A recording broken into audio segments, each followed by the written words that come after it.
we'll go ahead and begin our inner journey together. So, prior to starting, I wanted to bring to our attention three different interpretations. We're going to use that word. Three different interpretations of our experience that, by being a human, we've, in some way, shape, or form, begin to adopt. We've adopted it by this point. And the first one I want to bring to our attention is the conditioning that we've received whenever we were younger. The conditioning that we received from our family is going to be different for each one of us. In some instances, it could be the conditioning of productivity, where we're valued by the amount of productivity that we've done. Some conditioning could very well be the what seems like maybe the opposite, where the focus and emphasis is perhaps on enjoyment or having fun. Again, a conditioning we received when we were younger could be cleanliness, to make sure everything's in its place, a type of perfectionism. Conditioning when we received when we were younger could very well be something such as being hard on ourselves, chastising ourselves, not able to let go of the past after something has occurred. Or it could be valuing the intellect, where the smartest person wins. And so there's always the kind of back and forth to prove a point. There's an endless variety of different conditionings that our experiences with our family has impressed upon our mind and our being. But interestingly, each one of those are just an interpretation, a way to interpret our experiences. And at a certain point, we may find those old ways that were passed down to us as no longer being as effective as they were when we were younger. Clearly, they were effective when we were younger because that's what our family valued, and that's the way we could relate to those people at that time. But in the present time, those interpretations, those ways of using our mind, not only in some instances doesn't work with the people in our present situations, our present life circumstances, but also, as we may find, tend to keep us from what we've been calling the divine, this empty space, this unity, this sense of being connected, this sense, a greater sense of fulfillment, a fulfillment that's not based on any particular reason, or it's not related to a cause. It just is fulfilling. So that's the kind of mystical experience that meditation often affords, this skill of learning how to let go, of learning how to dump, as use that word. So these ways of interpreting our life, the key thing here has been passed down to us at an age where we didn't really have the opportunity to reason with it. It just became ours, and we're still using it. Okay, so family conditioning, that was the first thing I wanted to bring up. Family conditioning as a way that we interpret our life experiences. And again, these life experiences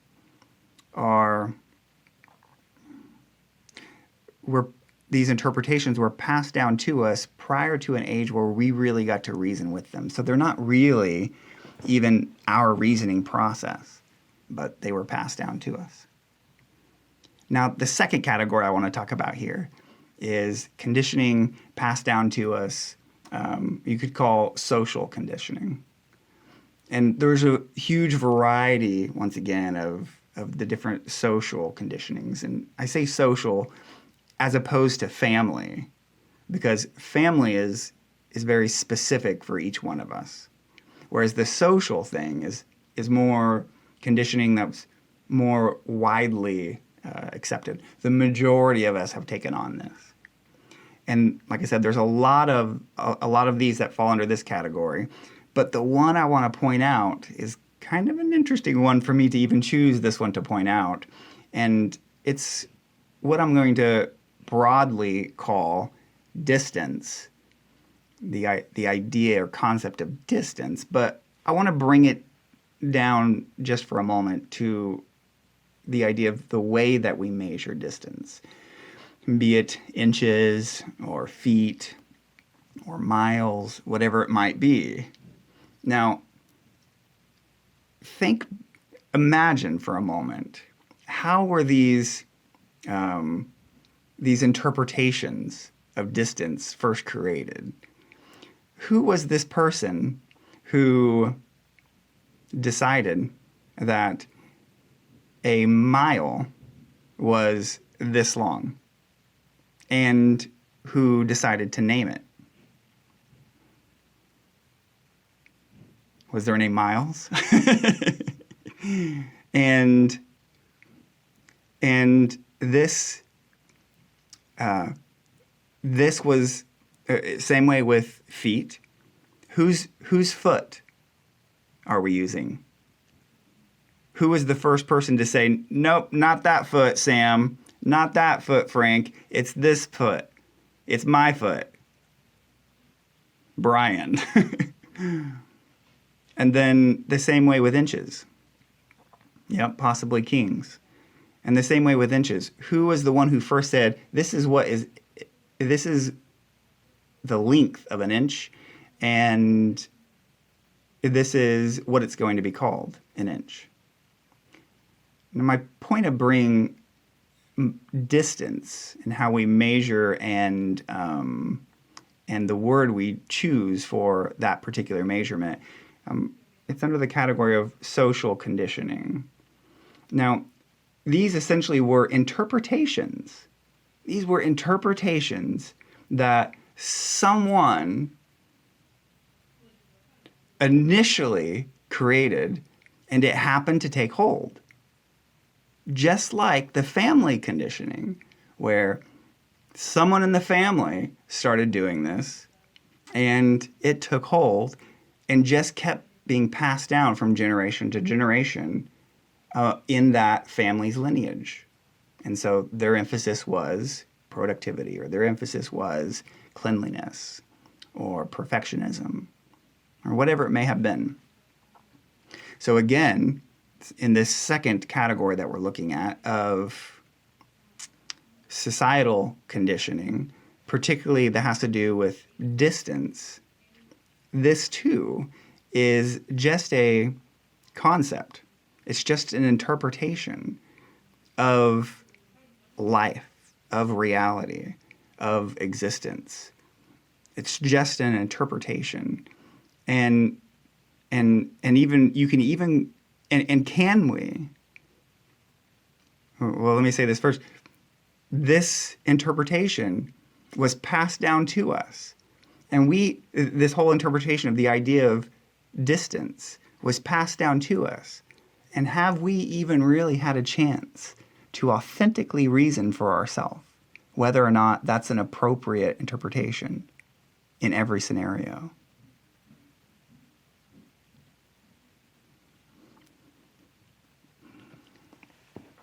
For instance, with distance, let's close our eyes for a moment and imagine bending down on the floor. Imagine getting up out of your seat and bending down on your knees and putting your hands on the carpet or whatever flooring's there. with your eyes closed in this visualized scenario. And with your eyes closed, knees on the floor, hands on the floor, in this visualized experience, imagine a dog barking in the distance.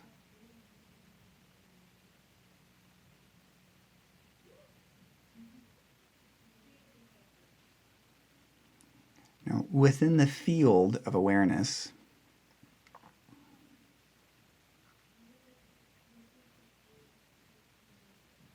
that, we'll call it sound object, is just appearing in your field of knowing.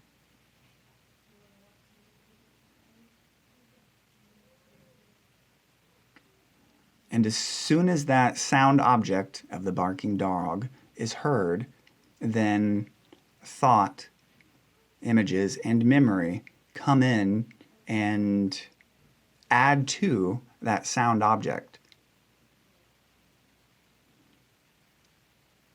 It adds the image of a dog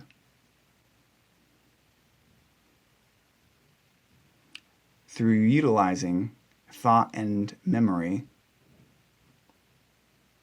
to associate, and also gives a sense of distance, that dog being a few houses down in the neighborhood.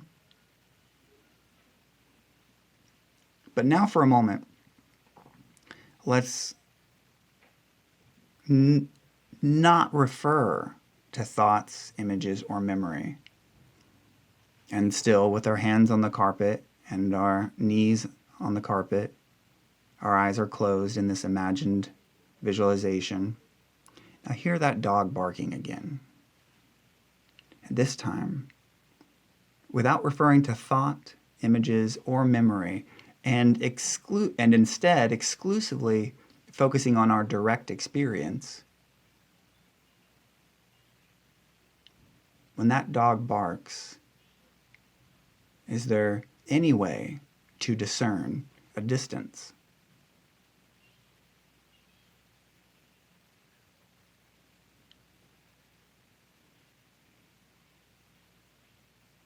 Even if our mind were to say, distance is discernible given the volume of the dog, of the bark, rather.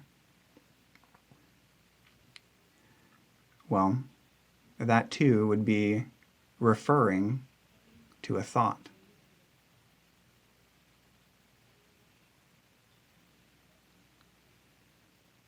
What is a thought but an interpretation? A way to interpret our direct experience. And with our hands and knees on the carpet and our eyes closed, we can feel the carpet. And the carpet is another, the feeling of carpet is another object. You could say a feeling object. And the sound of the barking dog is another object. You could say a sound object. Now, both the feeling object and the sound object are just appearing within our field of awareness, within our field of knowing, within our field of experience. And if we stay focused on our direct experience, which is just the knowing of the feeling object, the knowing of the sound object, without referring to thought, images, or memory, a distance cannot be discerned.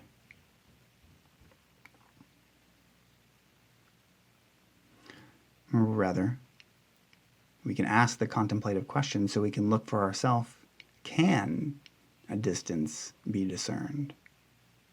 Again, holding the feeling object and the sound object in mind, recognizing the feeling object and the sound object are there, without referring to thought, images, or memory, can a distance be discerned? Is the sound object any farther or closer from the feeling object, without referring to thought, images, or memory?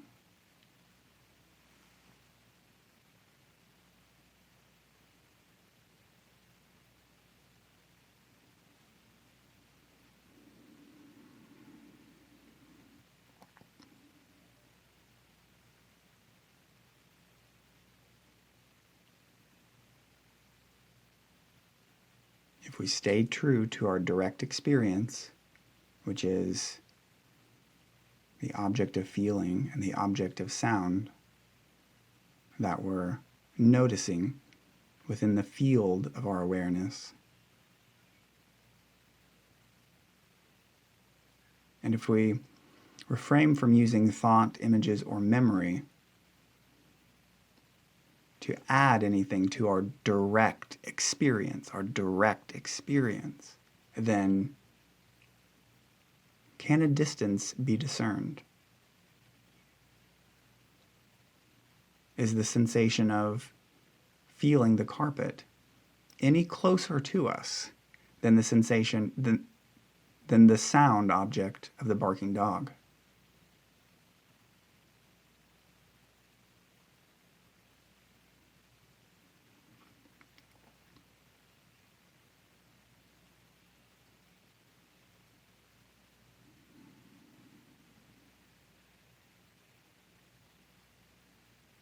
This is an example of the societal conditioning.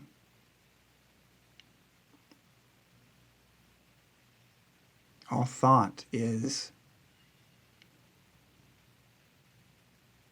an interpretation of our direct experience, and as such is conditioning. Conditioning means we haven't reasoned out this for ourselves in the present time. It's just something that we do.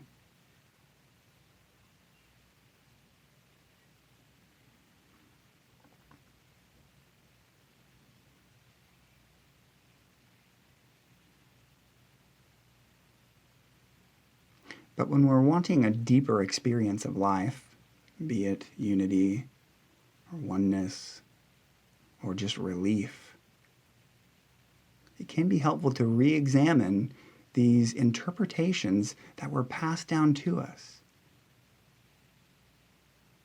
such as distance. Who was this person or these people who originally created it? Did they intend for that interpretation to be used in every second of one's life?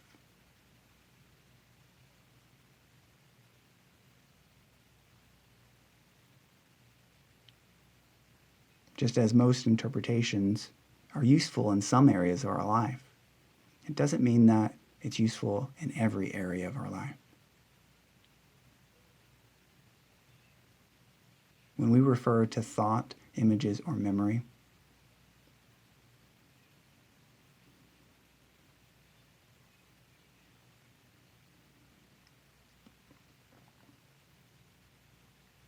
as opposed to our direct experience, it adds something to what is.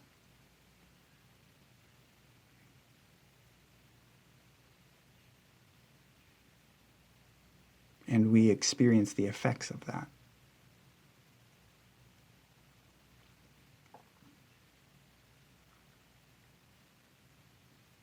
And in many cases, these interpretations that have been passed down to us don't have very harmful effects, especially from the practical level. Some of them, we do experience the effects of them, tension in our bodies, where we hold these ideas of separation based on distance in our mind, trying to push out what we don't like or pull in what we do.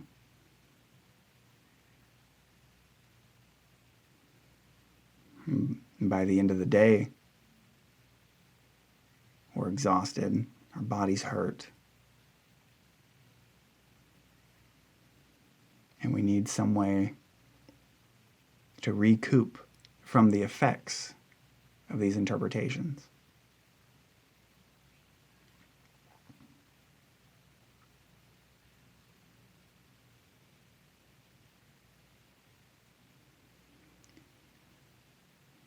It's going to be important to highlight that in no way is any interpretation exclusively bad or wrong.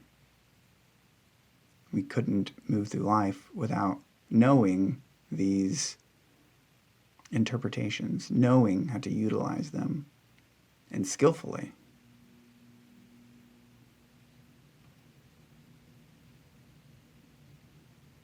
They're very valuable interpretations. And also, just like our conditioning from childhood, they may not be always useful with every person in every situation.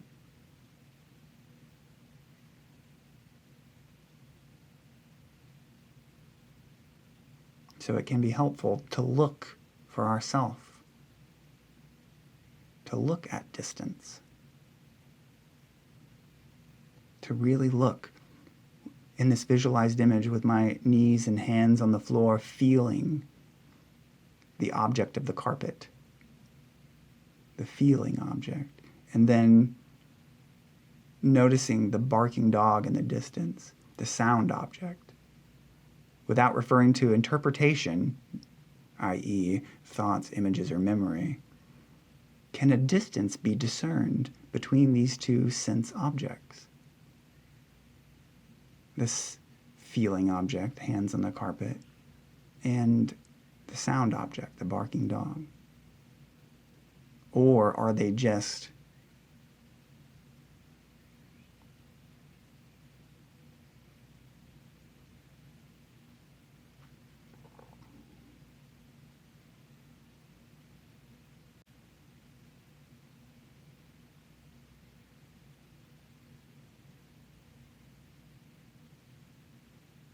points within the field of our awareness? And even to say points suggests some discernible distance rather.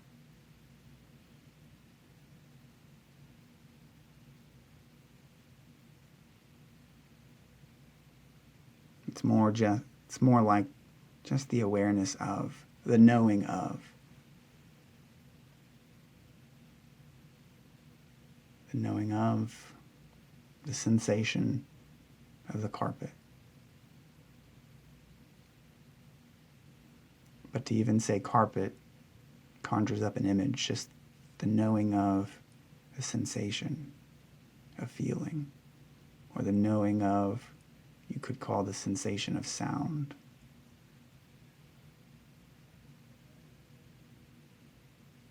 And without referring to thought, image, or memory, is there any discernible distance between these 2 points of our awareness, within our awareness?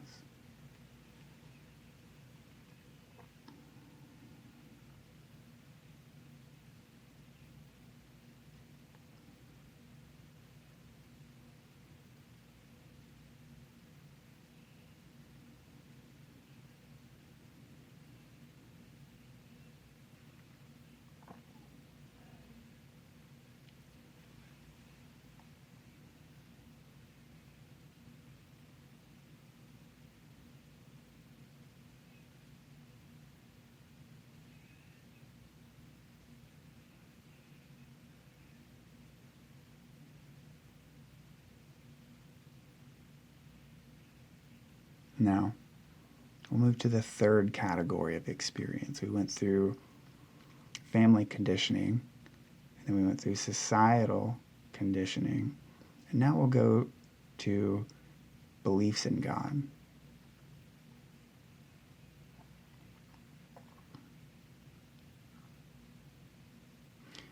with our hands in this visualized image still on the floor, feeling the carpet.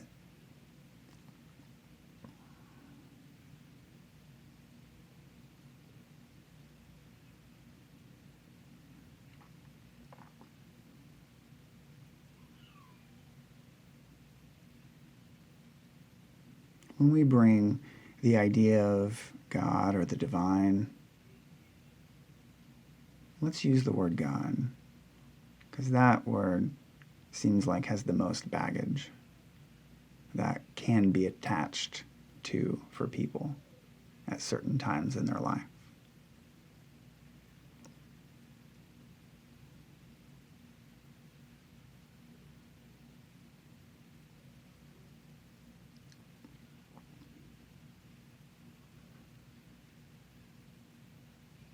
So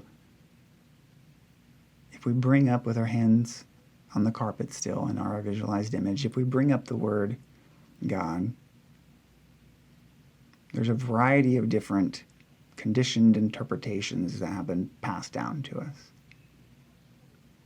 And we often use different ones at different points in our lives. As our understanding of this changes, we try different beliefs, or maybe it stays the same throughout our whole life because we're just sure. Either way, it doesn't really matter. There's some idea, some interpretation that we are utilizing. And in some cases, that interpretation might be that the Lord created created us, created me.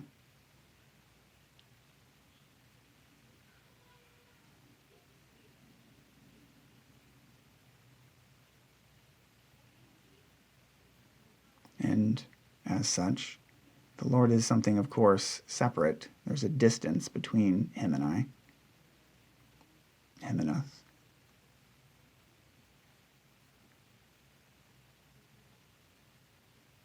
And some interpretations can be that the Lord created everything. God created everything. But God still did the creating in this interpretation. He was the one who created us.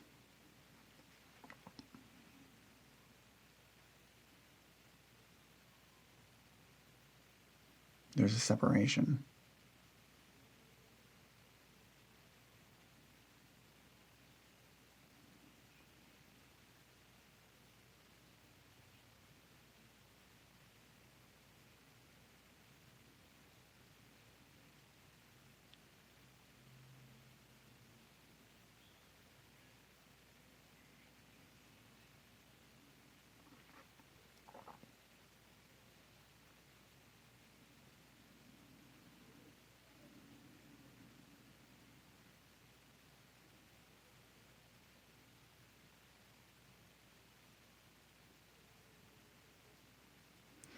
And in these two examples, there's the use of thought, images, and or memory in each of these examples of our interpretation of God.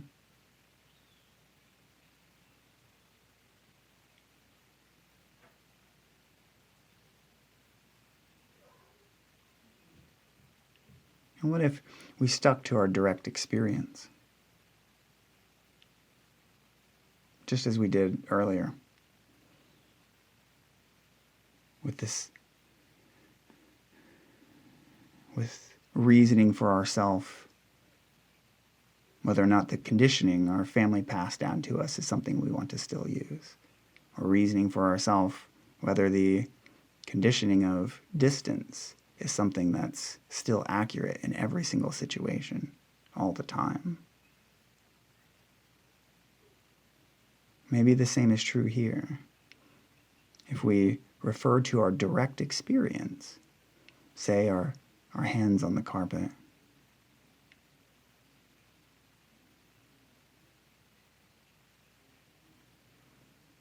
and again, without referring to thought, images, or memory,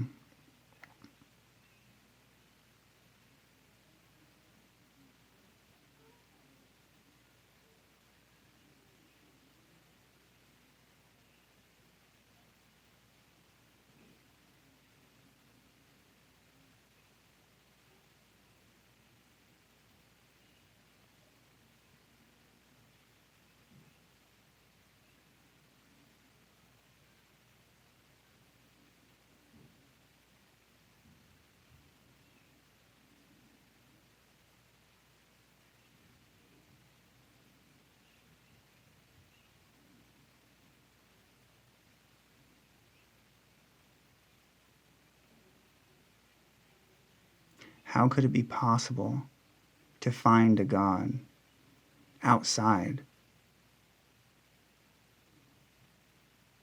of my direct experience?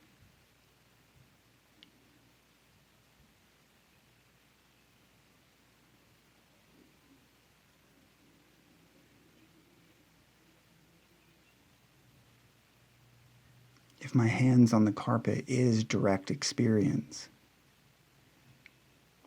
and thought, images, and memory have always been interpretation in every scenario that we've used so far,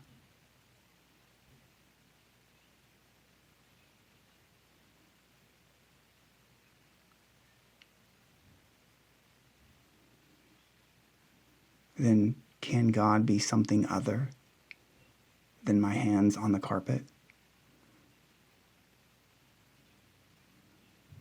Can God be something other than direct experience?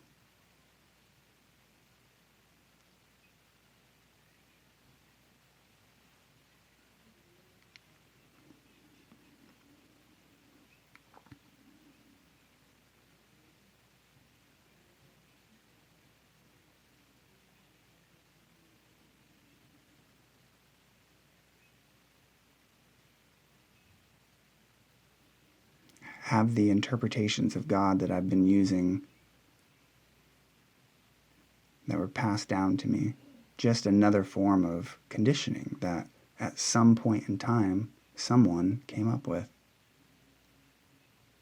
And just as the conditioning that someone in the lineage of my family had come up with and it stuck, and just as the measurement of inches, feet, and miles at some point someone came up with and it stuck, could also any idea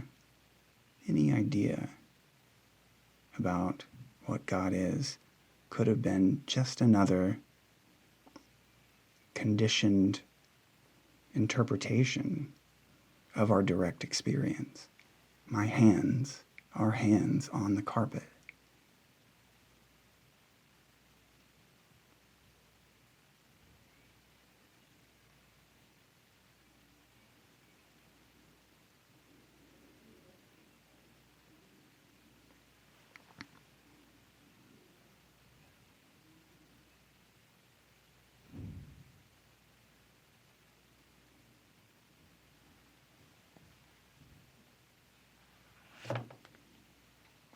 Is it possible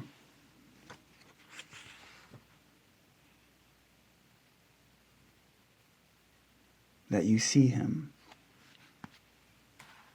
and you do not know you see him?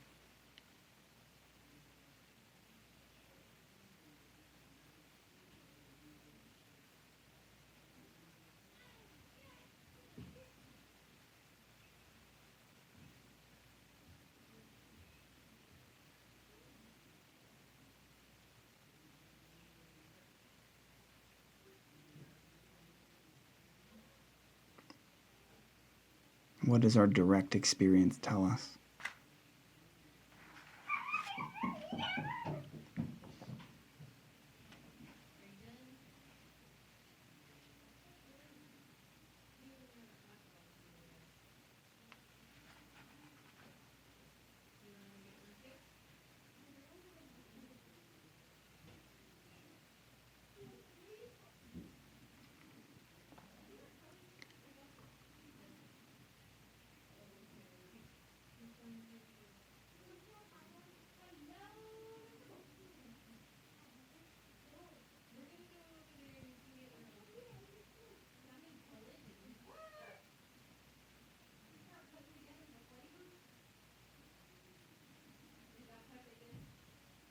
instead of referring to what other people have reasoned and passed down to us, that we refer to by using thought, images, or memory, and then impose that upon our direct experience instead of reasoning for ourselves. Put your hands in the visualized carpet. What is this experience to you?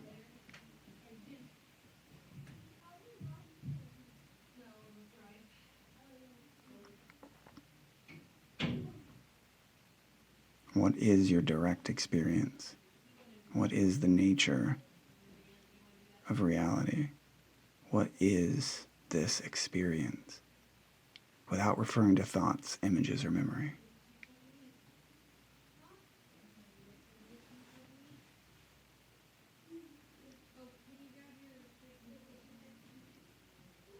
Who am I? Without referring to thoughts, images, or memory.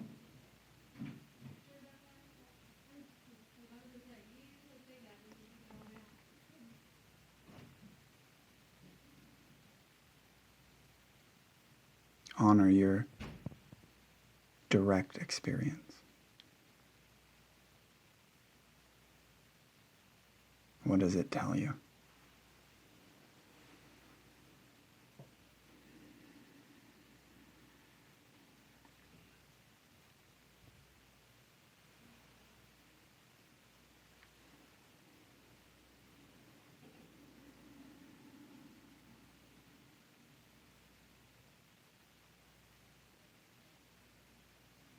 When you're ready, begin to conclude any takeaway that you might want to make more conscious after our meditation here today. Begin to discern your takeaway. Make it clear in your mind. Something that you want to continue to explore for yourself.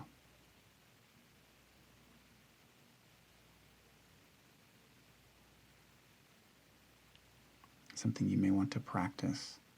Something that you received from your own inner experience, not from outside of you necessarily, by referring to your own direct experience. What did your own direct experience tell you? Take a minute to discern what that might have been for you.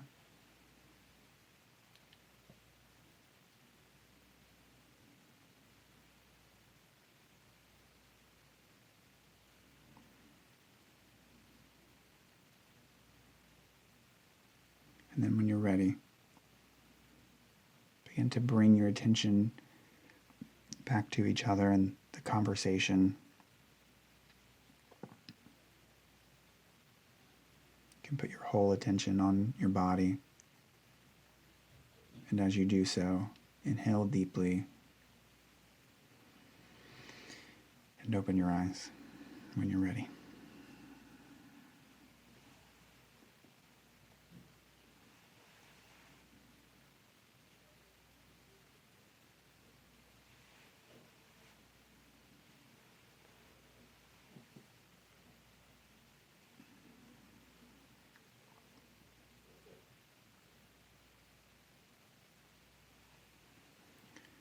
I would love to hear what anyone's experience was, if you'd like to share.